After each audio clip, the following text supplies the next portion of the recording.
Salut à toi, ici c'est ton gars sur Tonton Gibbs aka Pretty Boy Floyd et bienvenue dans ce nouveau numéro de Sneaks of the Month, Brother, Sister, Family. Un top 10 du mois de novembre. Un mois que je nommerai Armageddon November. Un bordel international pour tous les cerveaux de dépensiers compulsifs. J'espère que vous allez bien et que vous avez pu cop quelques hits. Si c'est pas le cas, ça viendra tout de suite bien entendu. On va découvrir le gagnant de notre petit concours familial sur Instagram. Excusez-moi, il y a un avion qui passe. Motherfucker. Donc pour ceux qui prennent le RER en route, tous les mois on fait un concours sur Instagram, un concours photo sneakers. Ce mois-ci c'était avec le hashtag Tonton Gibbs November, tout attaché. Et donc pour le mois de décembre, ce sera Tonton Gibbs December. Tout est clairement expliqué dans cette vidéo. Si vous voulez participer, c'est ouvert à tous. 3 photos maximum par personne et par mois, s'il vous plaît, sinon je m'en sors pas. Alors ce mois-ci, j'ai encore eu des très belles photos, il a fallu choisir, c'était compliqué forcément. J'ai hésité entre plusieurs photos, mais j'ai finalement choisi celle-ci. Une photographie de mon gars, Tad Sneakers, avec une paire de Malo Maximal, et j'ai donc choisi cette photo pour la perspective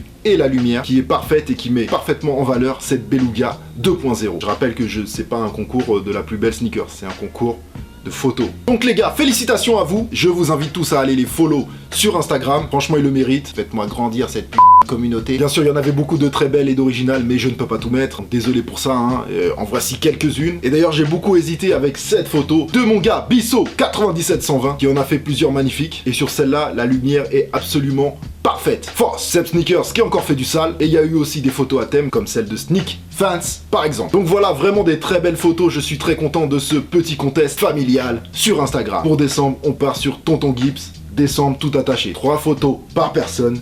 S'il vous plaît. Alors c'est vrai qu'il y a des photos de haut niveau, mais je veux pas que ça en décourage certains d'entre vous. Au contraire, j'ai envie que pourquoi pas ça développe des passions chez les plus jeunes d'entre vous, et même chez les plus vieux. Il n'y a pas d'âge pour évoluer, on va dire. Au-delà de la qualité photographique, vous pouvez aussi rechercher l'originalité, le thème, et quand vous arrivez à tout mélanger, bah là c'est magnifique. Et je compte sur vous pour donner de la force à tous ces gars sur Instagram. Revenons à nos loups. Déjà, n'oubliez pas que la liste des pairs cités dans cette émission est dans la description, ainsi que quelques liens pour en cop quelques-unes.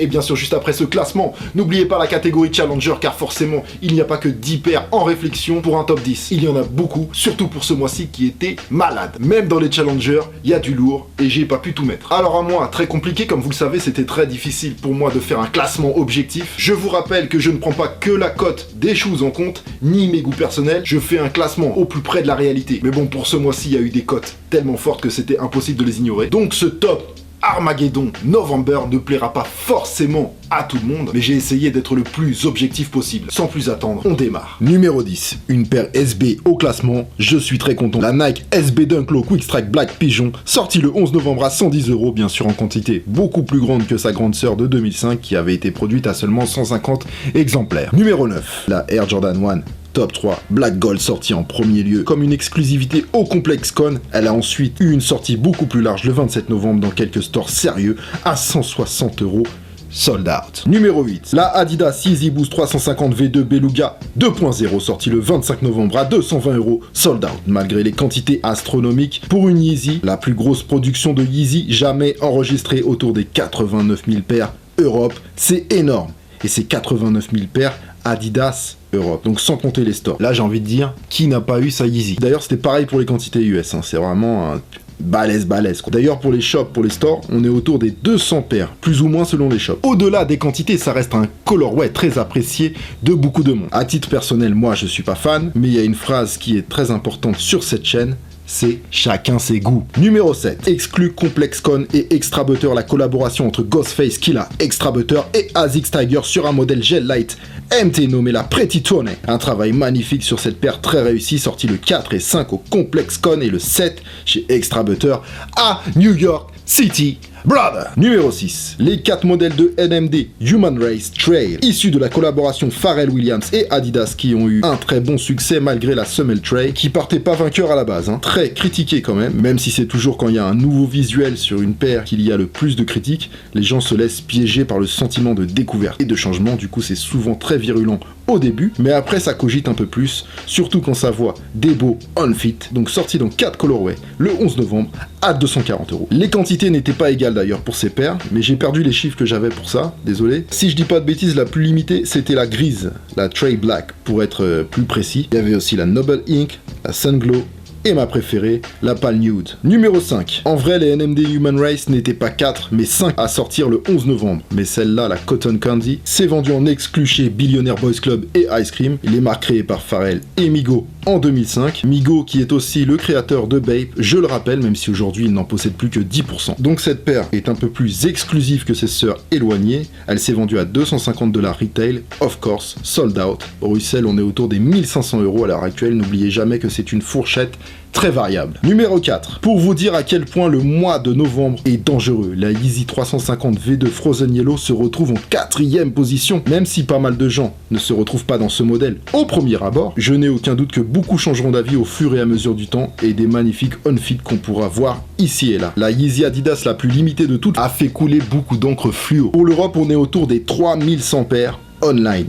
Et pour le peu de shops qui ont eu la paire, c'était autour des 4 paires par taille. Elle est sortie le 18 à 220 €. En ce moment, elle se revend dans une fourchette de 500 à 1000 € environ. Numéro 3. Alors là, on arrive dans le vif du sujet, c'était compliqué. Il y avait 3 critères pour le top 3. C'était le cœur, le succès et la cote. Pour cette 3e position, c'est le cœur qui parle avec la Air Jordan 4 Cause en version black qui est sortie le 27 novembre exclusivement aux États-Unis sur le site de Cause via une raffle. Quand je parle du cœur, c'est pour moi là une vraie paire de collectionneurs. Elle symbolise parfaitement tout l'esprit entre guillemets lifestyle du délire. Même si je l'ai choisi pour le cœur, elle a quand même une très belle cote également, avec un prix au resell en moyenne entre 1000 et 2000 €. Mais on espère quand même tous une release Europe à suivre. Numéro 2. Pour la 2e position, j'ai choisi le succès avec la collection de 10 entre Nike et Off-White by Virgil Abloh. 9 paires inclassables car beaucoup ont des favorites différentes. Je parle de succès car j'ai rarement vu un engouement aussi global pour une collection. Elle met tout le monde d'accord. Il faut bien dire que pour le coup, la communication et la stratégie commerciale a été menée d'une main de maître. Pour les quantités, c'est pas très précis, mais c'était en moyenne 100 paires par shop, ce qui en fait une quantité quand même très correcte. Mais aux yeux de la demande, c'est quand même très limité tout de même. And the number one is... J'ai choisi la cote pour la première place. Je ne fais pas souvent ça, mais là, la cote, elle est trop ouf. Pour ces 2 modèles de Adidas NMD Human Race que je mets ex aequo. Même si elles sont très différentes, vous avez la bourgeoise avec la Chanel et la Rockstar avec la Nerd, qui est magnifique et qui est sortie en exclu ComplexCon le 4 et 5 novembre à 240$. Une paire très belle avec sur le upper YouNerd et le logo NERD sur le talon avec un camo sombre. Je rappelle que Nerd NERD, c'est le groupe de Pharrell Williams. On a une cote allant de à peu près 3000 à 6000 € en moyenne. Balèze. Comme le prix retail de cette collaboration entre Chanel, Pharrell et Adidas sur un modèle Nomad Human Race Trail. Elle est sortie le 21 novembre exclusivement chez Colette à Paris, limitée à environ 500 paires au prix de 1000 €. Alors oui, 1000 €, mais il faut quand même préciser que les bénéfices de la vente vont être reversés à des associations, car techniquement, la paire n'a rien de plus qu'une Human Race NMD normale, juste Chanel et Pharrell brodés sur le upper, mais c'est tout. Ça reste une très bonne paire au-delà de ça, bien sûr. Mais bon, une collab Chanel Pharrell limité à 500 exemplaires monde vendu à 1000 €. Là c'est sûr, tu te dis la cote elle va être ouf quoi, tu réfléchis, tu cogites. Et bah ça va pas louper, elle se revend dead stock of course entre 7000 et 15 000 €. Et j'en ai même vu jusqu'à 35 000 $, brother. Et je précise que moi je parle des cotes, je suis pas dans la revente, mais c'est juste que ça vous donne une idée de la demande pour une paire. Voilà, c'est pour ça que moi je parle des cotes. It's done, family. Tout de suite la catégorie Challenger, sans ordre de préférence et sans trop rentrer dans les détails aussi. Sinon, on va faire une émission de 5h30, 6h. Ce mois-ci était aussi en réflexion pour ce classement, la collaboration Overkill et Puma avec le pack Feffy Boys, Adidas Palace Pro, Chewy Cannon et Benny Fairfax, Future et Reebok avec la Fury Case, Sandstone, bien sûr le Silfra Pack, Soulbox, Baker et Adidas Consortium, la Nike Air Force One Off-White qui est sortie au ComplexCon, la collaboration End et Diadora V7000, la nommée Opera. Il y a eu aussi la très belle collaboration Wowie et ASICS sur un modèle Gel Light 3, la Vintage Nylon, SNS Saucony Grid 9000, Business Class, Air Jordan 6, la Wheat qui est très réussie, Bait, Diadora et Astro Boy collection, bien sûr la Nike Air Zoom Spiridon Statch et la Air Force One Rocafé là aussi. Pour les Just Done, Acronyme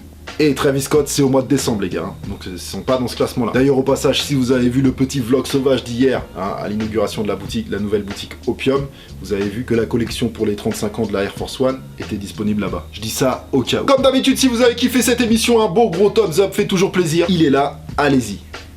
Brise-moi ce motherfucking clavier. Oh mais l'abonnement à la chaîne est complètement gratuit et sans aucun danger physique. Pour le mental, c'est moins garanti par contre. À vos risques et périls. Retrouvez-moi sur les réseaux sociaux, les liens sont un peu partout sur ma chaîne. J'en place une spéciale pour l'île de la Réunion, vous êtes au max la famille. Merci pour la force. Et force à vous. N'oubliez pas de participer au concours photo sur Instagram, hein, avec le hashtag TontonGibbs Décembre. On se retrouve incessamment sous peu pour un unboxing trap mon ami. Et la semaine prochaine, je fais tout pour le retour des SOTW. Oh man, here be back, brother!